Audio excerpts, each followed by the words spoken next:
So మనం ఈ లోక సంబంధంగా ఆలోచించుకుంటే ఈ లోకంలో అన్నిటికన్నా విలువైన బంధం ఏమనగానే మనం ఏమని అంటాం? స్నేహం అంటాం. ఎవరి బంధం అంటే తల్లి ఫస్ట్. ఎవరి గురించి మాట్లాడుకుంటామంటే తల్లి గురించి మాట్లాడుకుంటాం. కానీ శ్రేష్టమైన ఇంకా బాధ్యత 9 నెలలు తల్లి మోసినప్పటికీ జీవితాంతం మోస్తున్న వాళ్ళు ఎవరు? తండ్రి కదా. సో అలాంటి తండ్రుల దినోత్సవంలో ఒక చిన్న విషయం జ్ఞాపకం చేసుకుందాం. లైక్ తండ్రి రోల్ ఏంటి, తండ్రి చేస్తున్న పని ఏంటి, తండ్రి చేస్తున్న దానికి పిల్లలు ఏ రీతిగా రెస్పాండ్ అవ్వాలి అనే ఒక చిన్న విషయం మాట్లాడుకుందాం. కీర్తనలు 103వ అధ్యాయము 13వ వచనం. ఏం చేస్తాడంటే కుమారుడి ఎదలా జాలి పడతాడు అనమాట. ఏ విషయంలో జాలి పడతాడు? తెలియక తప్పు చేసినప్పుడు జాలి పడతాడు, లేకపోతే తెలిసి కూడా మన తప్పు త్రోవల్లో వెళ్తున్నప్పుడు జాలి పడతాడు, అతను కొడుకు చేయలేని స్థితిలో ఉన్నప్పుడు జాలి పడతాడు, ఏమన్నా అడిగినప్పుడు కొనియలేనప్పుడు కూడా పడతా ఉంటాడు కదా, ఆ బాధ పడతా ఉంటాడు. సో తండ్రికి ఉండే ఫస్ట్ అండ్ ఫార్మోస్ట్ క్వాలిటీ ఏంటంట? జాలి పడటం. రెండోదిగా చూస్తే కీర్తనలు 32వ అధ్యాయము 8వ వచనం. ఫస్ట్ ఏం చేస్తాడంట? దాని గురించి మాట్లాడితే తండ్రి కుమారుడికి చెప్తున్న విషయం ఫస్ట్ ఏం చేస్తాడంట? ఉపదేశం చేస్తాడనమాట. ఎవరైనా కుమారుడు నడవాల్సిన మార్గం ఎవరు బోధిస్తారంట? ఎవరు బోధిస్తారు? తండ్రి బోధిస్తారు. చదువు. నీ మీద ఆలోచనలు పెట్టేది ఎవరు? నువ్వు ఏ నడతలు నడుస్తున్నావు, ఎక్కడికి ఏమేం చేస్తున్నావు, ఏ దారిలో వెళ్తున్నావు, ఏ రీతి నిర్ణయాలు తీసుకుంటున్నావు, ఏ రీతిగా చెడిపోతున్నావు, ఏ రీతిగా మంచిగా వస్తున్నావు అన్నది ఎవరు దృష్టిస్తారంట? తండ్రి దృష్టిస్తారనమాట. సో నీకు బోధించినా ఆయన బోధిస్తాడు, నీకు మార్గం ఏ మార్గంలో నడవాలన్నది కూడా ఆయన చెప్తాడు. ముందు నువ్వు ఏ మార్గంలో నడుస్తున్నావో దాన్ని కూడా కనిపెట్టేవాడు ఎవరంట? తండ్రి. సామెతలు 4వ అధ్యాయము 11వ వచనం.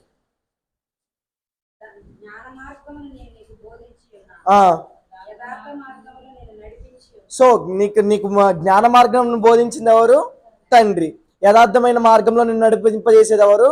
అది ఫస్ట్ వచనంలో మనం చూస్తే తండ్రి కుమారుడికి తండ్రి కుమారుడికి చెప్తున్నాడు, నేను నీ పట్ల ఏమేం చేయాల్సి ఉంది, నీకు జ్ఞాన మార్గం బోధించాల్సి ఉంది, నీకు ఏ విషయాలు నడిపించాలి, ఏ మార్గంలో నువ్వు నడవాలో అది నీకు చెప్పాల్సింది ఉంది అని చెప్తున్నారు. సో ఇవి అన్నమాట తండ్రి చేసే పనులు. తండ్రికి ఉన్న రెస్పాన్సిబిలిటీస్ ఏంటంటే కుమారులు కానీ కుమార్తెలు కానీ ఏ మార్గంలో నడవాలి, వాళ్ళు ఏ రీతిగా తమ భవిష్యత్తుని తీర్చిదిద్దుకోవాలి, ఏ రీతిగా చేస్తే వాళ్ళకి శ్రమ కలగకుండా ఉంటుంది, ఏ రీతిగా చేస్తే ఆ పని అనేది సులువుగా వెళ్తుంది అనే మెలకువలు చేయాల్సినవి డూస్ అండ్ డోంట్స్ అంటారు కదా, ఏం చేయాలి ఏం చేయకూడదో అన్ని చెప్పేది ఎవరంట? తండ్రి. మరి తండ్రి చెప్తున్నప్పుడు కుమారుడు ఏం చేయాలి? సామెతలు 1వ అధ్యాయం 8వ వచనం.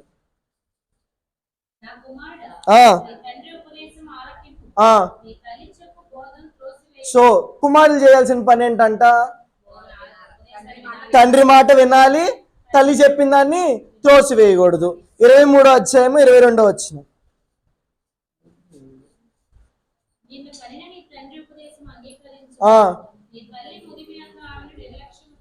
నీ తల్లిని కూడా ఏం చేయకూడదు?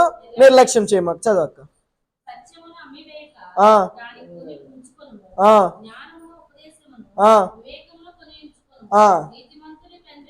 నీతిమంతుని తండ్రికి. సో కుమారుడుగా చేయాల్సిన పని ఏంటయ్యా అంటే తండ్రి ఏదైతే బోధించాడో, తండ్రి ఏదైతే చెప్పాడు దాన్ని అనుసరించి, దాన్ని ఫస్ట్ వచనంలో ఏం చెప్పాడు? దాని ఉపదేశం నువ్వు అంగీకరించి దాన్ని విడిచిపెట్టకుండా నువ్వు నడిచిన ఎడలా నువ్వు ఎలాంటి వాడు అవుతావంట? నీతిమంతుడు అవుతావు. నువ్వు ఎప్పుడైతే తండ్రి మాట వింటావో కుమారుడు ఏ రీతిగా మారుతాడంట? నీతిమంతులుగా మారుతాడంట. ఆ నీతిమంతులుగా మారిన దాన్ని బట్టి ఎలా ఉండిద్దంట? తండ్రికి సంతోషంగా ఉండిద్ది అనమాట. 4వ అధ్యాయం 13వ వచనం. ముందులే వచనాలు ఎందుకు చెప్తున్నా అంటే ఫస్ట్గా చదివేస్తే క్లీన్గా మాట్లాడుకోవచ్చు. 13.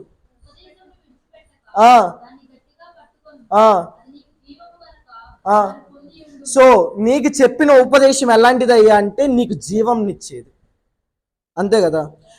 నీ తండ్రి నీకు బోధించిన మార్గం ఏంటంటే నేను జీవానికి చేర్చేది. సో మనం తండ్రి అని మాట్లాడుకోగానే అందరికి బాగా గుర్తొచ్చే తండ్రి ఎవరయ్యా అంటే విశ్వాసులకు అందరికీ తండ్రి ఉన్నాడు. ఎవరంట ఆయన? అబ్రహాం. సో అబ్రహాం గారు కుమార్ని ఏ రీతిగా పెంచారు అన్న మాట్లాడటానికి దేవుడు పని కోసం అక్కడికి వెళ్తున్నాం. ఎక్కడికి? కొండ మీదకి. చేతిలో ఏమైనా ఉందా? బలి ఏమైనా ఉందా? మాటిన్నాడా కొడుకు? విధేయత చూపించాడు అంటారా? బోన్ అండ్ బాట్ ఆఫ్ ఎలా ఉందంటారా? కొడుకుది ఎలా ఉంది? విధేయత. ఈ తండ్రి ఏదైతే చెప్పాడో, ఏదైతే బోధించాడో, అయ్యా నిన్ను నమ్ముకున్న నా దేవుడు ఉన్నాడు, ఆయన మనకు తోడై ఉంటాడు, ఆయన సమస్తమును సమకూరుస్తాడు. తండ్రి చెప్పాడు అంటారు లేదంటారు?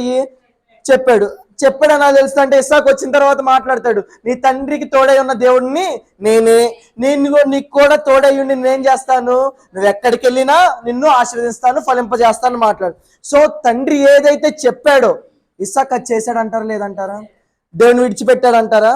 తండ్రి చెప్పినట్టు దేవుని విడిచిపెట్టలా, తండ్రి మాటకి విధేయత చూపించాడు.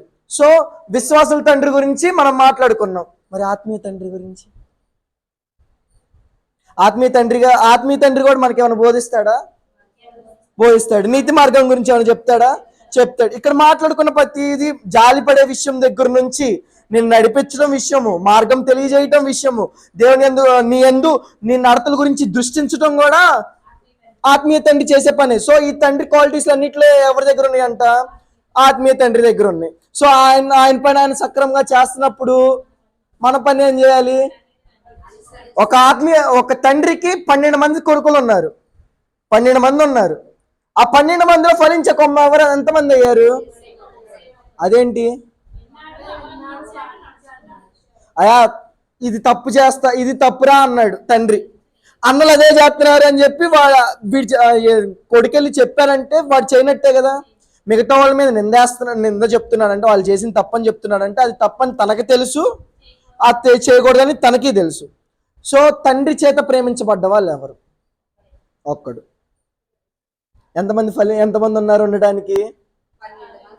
12 మంది ఉన్నారు. 12 మంది ఉన్నప్పటికీ ఫలించేది ఏ రీతిగా అయితే ఒకళ్ళు అవుతున్నారో, ఎవరైతే ఆత్మీయ తండ్రి విషయం అక్కడ ఆయన మాట, యాకోబు మాట ఎవరైతే విని ఆయన అనుసరించారో వాళ్ళు ఎలా ఫలించారో అదే రీతిగా ఆత్మీయ తండ్రి తన బాధ్యతను చేస్తున్నాడు.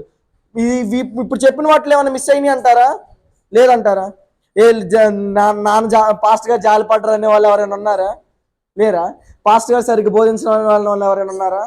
మార్గం సరిగ్గా చెప్పండి అనే వాళ్ళు ఎవరైనా ఉన్నారా? లేదు.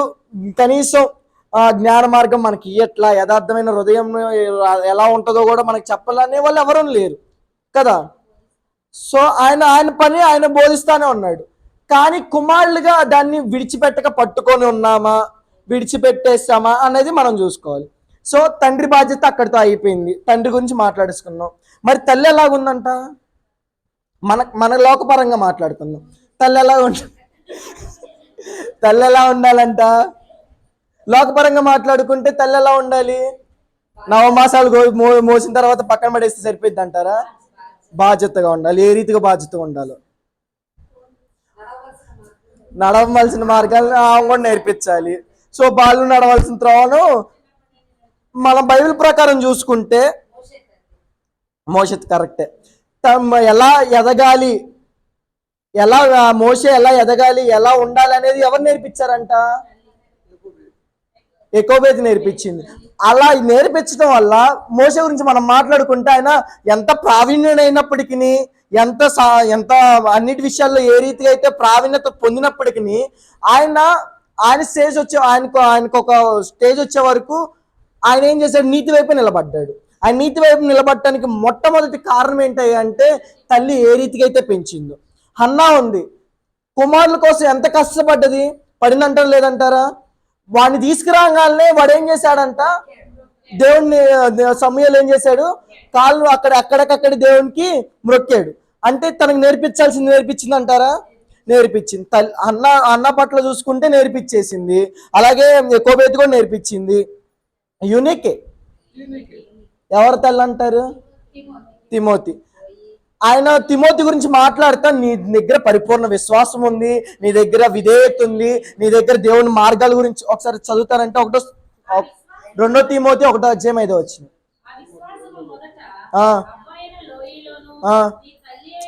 ఆ ఆ వచనం మొత్తం చదవక్క. ఆ, ఆ, ఆ, ఆ. ఎందుకు అంత దేవుడు అంత తన కన్నీటిని లక్ష్య పెట్టి అంతగా తిమోతి ఎలా ఉన్నాడు? దేవుడే తన కోసం ఎదురు చూసి అంతగా తిమోతి అంత ఘనమైన పని ఏం చేశాడయ్య అంటే, తల్లి చెప్పింది, అవ్వ చెప్పిన మాటల్ని కరెక్ట్గా పాటించాడు. రేయింబగలు కూడా దాని గురించి ఆయన దాని మీద లక్ష్యం ఉంచాడు. సో ఎవరైతే తల్లి చెప్పిన మాట వింటారో వాళ్ళు ఎలా ఉంటారంట? ఆశ్రయింపబడేలాగే ఉంటారనమాట. సో జబదయ్య కుమారులో తల్లి కూడా ఒక మాట అడిగింది, నీ పక్కన దేవుని కుడిపార్శ్వంలో ఒకళ్ళు, ఒక పక్కన ఎడం పక్కన మంచి కోరిక అంటారా?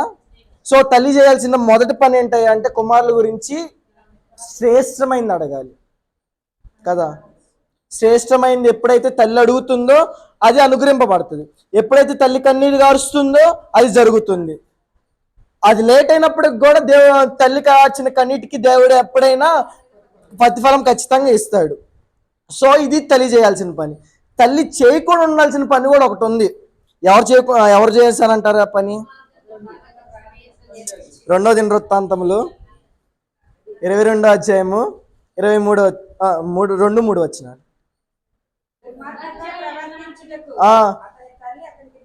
ఎవరంటావా? అతల్య. ఏం నేర్పించిందంట? సో తల్లి చేయకూడదు ఫస్ట్ పని ఏంటయ్యా అంటే ఏందంట? దుర్మార్గం నువ్వు ఎలా నడవాలో, దుర్మార్గంగా ఎలా నడవాలి ఈగా నేర్పియాల్సింది. మంచి నేర్పించి ఒకవేళ వాళ్ళు వెళ్తుంటే బాలు నడవాల్సిన త్రోవని వాళ్ళకి నేర్పించాలన్నమాట.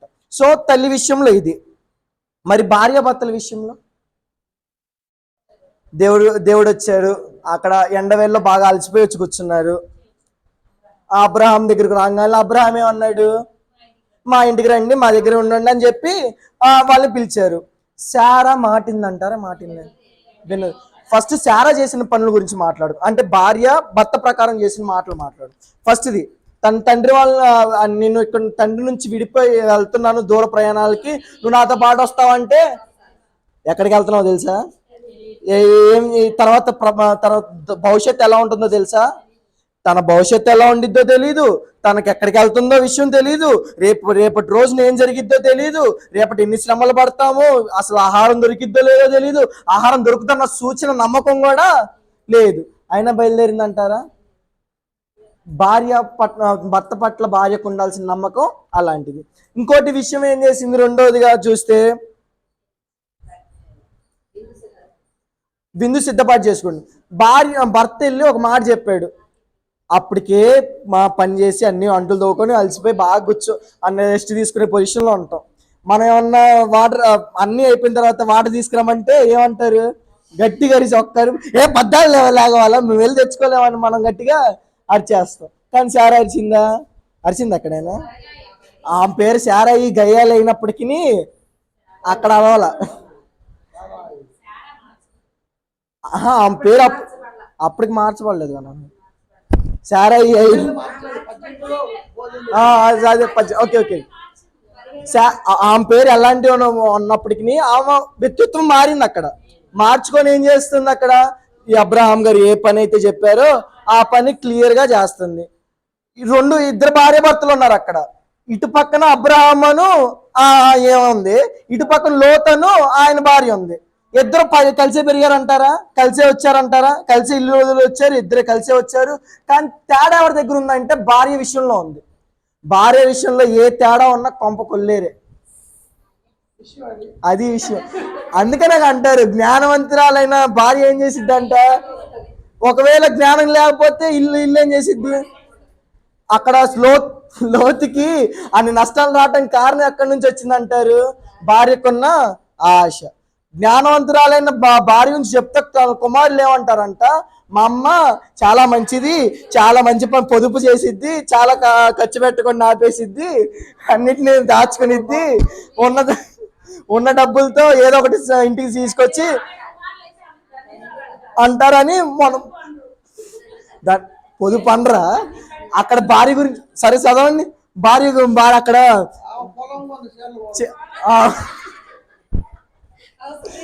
ఏదో తీసుకొచ్చిస్తుందా లేదా అది కావాలి మాకు. సో భార్య విషయంలో అది దేవుడు చెప్తున్న విషయంలో ఒకవేళ భర్త నమ్ముకొని ఉండి భార్య నమ్ముకొని ఉంటే ఏం చేయాలంట భార్య? అయ్యో ఇక్కడ మీరు చూస్తున్నారు పాస్టర్ గారు, ఈయన ఫస్ట్ నమ్ముకోలేదన్నమాట. మర్చుకుంది ఎవరు? ఫస్ట్ నమ్మింది ఎవరు? సో ఆ పని ఆమె చేసింది అంటారా లేదంటారా? ధన్యురాలేనా కాదంటారా? ఆత్మీయంగా చెప్పండి మరి, ధన్యురాలే కాదా?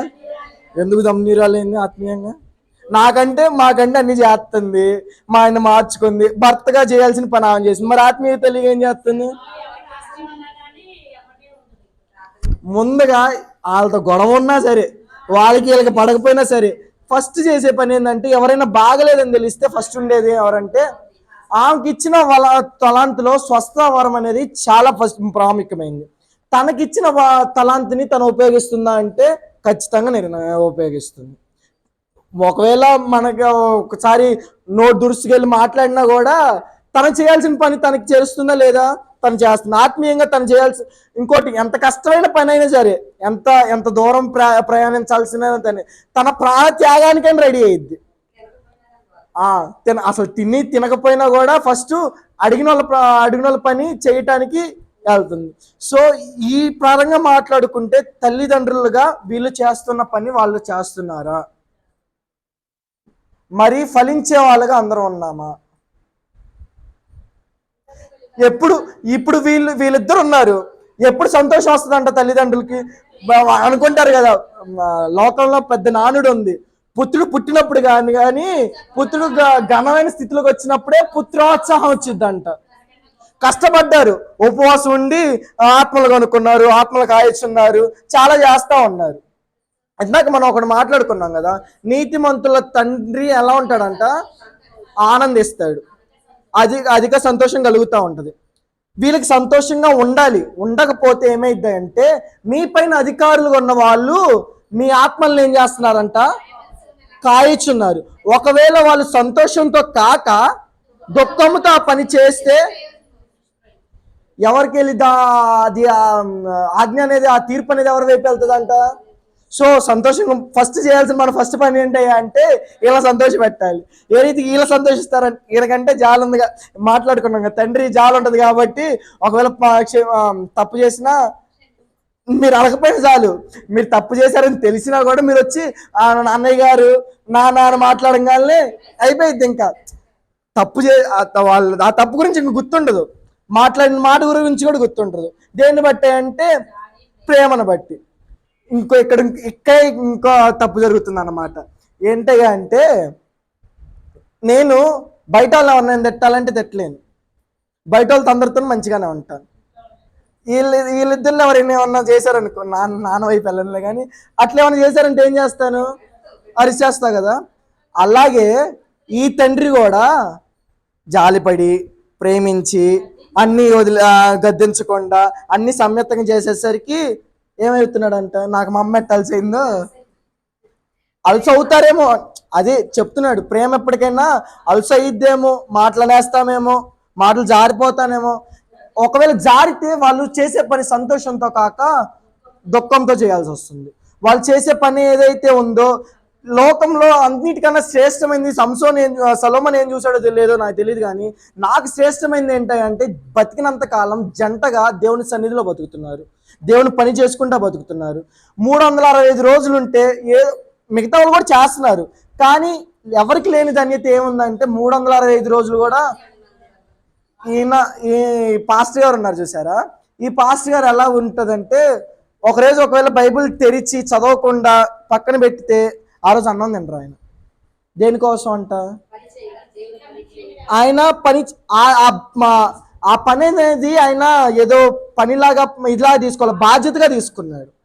సో ఆయన ఏ రీతిగా అయితే ఓన్ చేసుకున్నాడు, నేను నా పిల్లలకి తండ్రిని అని ఏ రీతిగా అయితే మీ పిల్లలందరినీ ఓన్ చేసుకున్నాడో పిల్లలు కూడా ఏం చేయాలంట?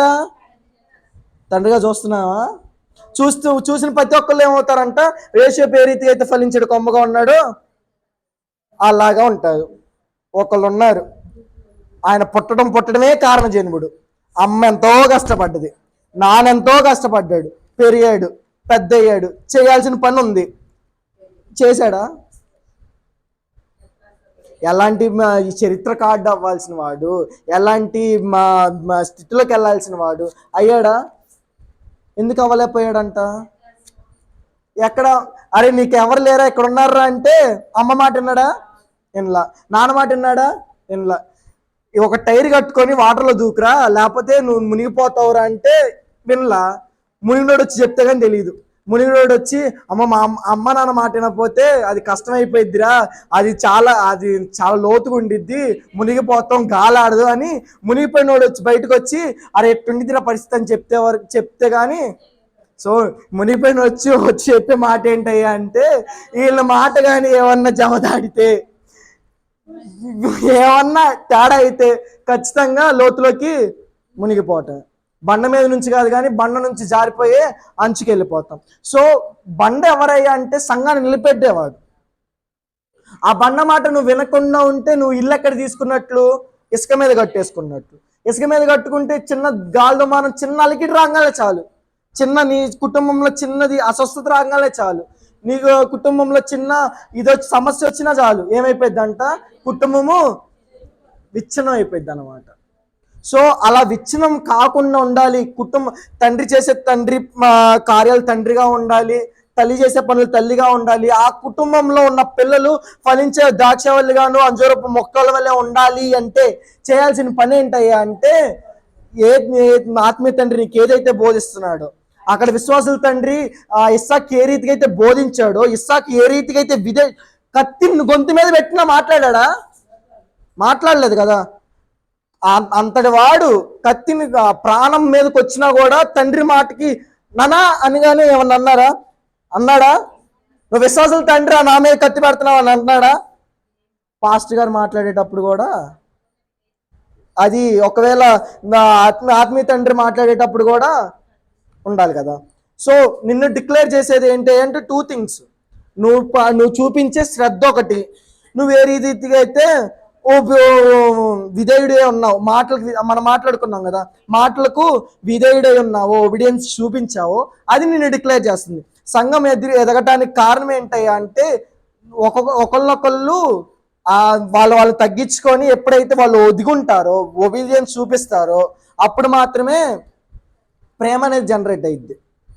సంఘాల గురించి మాట్లాడుకున్నప్పుడు మీ సంఘం ఎంతో శ్రేష్టమైంది, మీలో ఉన్న ప్రేమ చాలా గొప్పది, మీరు మీ ఆత్మీయ తండ్రులకు చేస్తున్న విషయము చాలా, ఎక్కడైనా తిరగని, ఎక్కడ సంఘం నుంచి ఎక్కడెక్కడైనా తిరగని, ఆ తండ్రి పట్టు చూపించే శ్రద్ధను బట్టే ఉంది. నువ్వు తండ్రి మాట్లాడట్లేదని ఒక సంఘాన్ని మీద దూషించాడు, నువ్వు తండ్రిని విడిచి వేరే వాళ్ళ దగ్గరికి వెళ్ళి మాట్లాడినావని వాళ్ళు దూషించాడు. తండ్రి మాట ఎవరైతే విన్నారో వాళ్ళలో ఎప్పుడైతే ప్రేమ ఉందో ఆ ప్రేమను బట్టి ఆ సంఘాన్ని దేవుడు ఏం చేశాడంట? గణపరిచాడు, పొగిడాడు. దేవుడి చేత పొగడబడే సంఘంలో ఉండాలి అంటే తండ్రి చెప్పిన మాటలు ఏమవ్వాలంట? వినేవాళ్ళుగా ఉండాలి.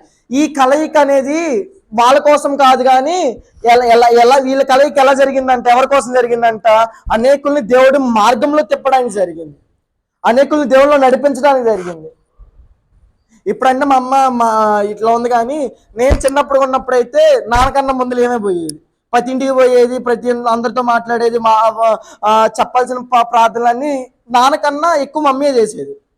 సో ఆమె పని ఆమె చేస్తానే ఉంది, నాన్న పని కూడా అంటే ఎక్కువ. డాడీ కూడా ఫస్ట్లో ఉన్నప్పుడు చాలా స్ట్రెంగ్త్గానే ఉన్నాడు, కానీ ప్రేమ అన్నిటిని మారుస్తుంది కదా, చిన్న చిన్నగా ప్రేమ మార్చింది. సో ఆ ప్రేమ అలసైపోయి మనం ఒకవేళ ఓవర్టేక్ చేయాలనుకున్నాం అనుకో, హెచ్చించిన వాడిని దేవుడు ఏం చేస్తాడంట? తగ్గించుకొని దేవుడిని చూపించిన వాడిని. సో అది జరగాలి, అది ఈ సంఘంలో జరగాలి అంటే మనం ఫస్ట్ ఇవ్వాల్సిన ప్రాముఖ్యత ఎవరికంటే, మన లైఫ్లో లోకపరంగా చూస్తే ఫస్ట్ మా తండ్రికి తల్లికి ప్రాముఖ్యత ఇవ్వాలి. ఏ రీతికి అయితే నువ్వు అక్కడ ప్రాముఖ్యస్తున్నావో ఇక్కడ నీ సంఘంకి వచ్చినప్పుడు నువ్వు ఆత్మీయంగా చేయాల్సిన ప్రాముఖ్యత థింగ్ ఏంటంటే, ఆత్మీయ తండ్రిని కూడా మీ తండ్రి మాట ఎలా వింటున్నావో అలానే వినాలి. తండ్రి చెప్పాడో ఏదైతే నువ్వు చేస్తున్నావో అలాగే చేయాలి. ఒకవేళ బయట గురించే మాట్లాడుకున్నావు, తండ్రి చెప్పిన మాట చేయకుండా కుమారుడు ఎలా పడితే అలా చేశాడు అనుకో, ఏమవుతాడంట? ఫ్యూచర్ అనేది వాడికి ఖచ్చితంగా భవిష్యత్తు అనేది ఉండదు. తను అనుకున్న గోల్ అయితే అస్సలు రీచ్ అవ్వలేడు. ఆత్మీయంగా నువ్వు ఇక్కడికి వస్తున్న గోల్ ఏంటి?